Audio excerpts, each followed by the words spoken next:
Nandito nga pala tayo guys at nagbabalik si Mamboy. Please subscribe naman po dyan. At ito, kwento ko lang guys.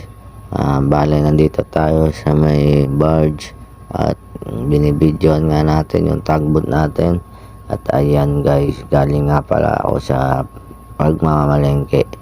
Ayan, at naabutan ko sila dito. Bale, inaryan nila yung lubid. Yan, kasi yung bagong lubid namin guys, maluwag yung pagkalagay doon sa wings. At ayan, para humigpit, inaryan nila lahat. Tapos i-roll ulit nila ngayon yan guys. At pinapractice yung cheatmate paano pag-control doon sa wings.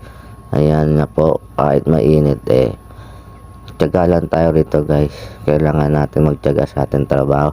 At ayan na, ililibot ko kayo muna rito kung gaano kaganda rito ang tanawin kahit mainit at maalon.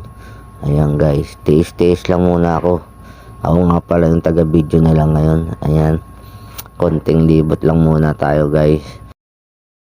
At ayun na nga guys, sa sobrang init dito at ito, napapagawa tayo ng mga video.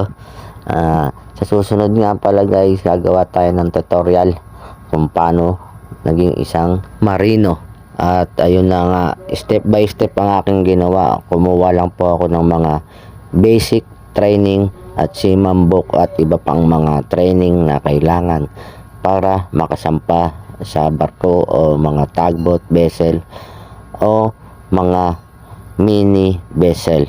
At kailangan lang natin mag-ipon ng pang training natin guys. Gagawa ko ng mga video step by step at ituturo ko sa inyo kung ano yung mga ginawa ko na yun para maabot ko ang aking pangarap na makasampa.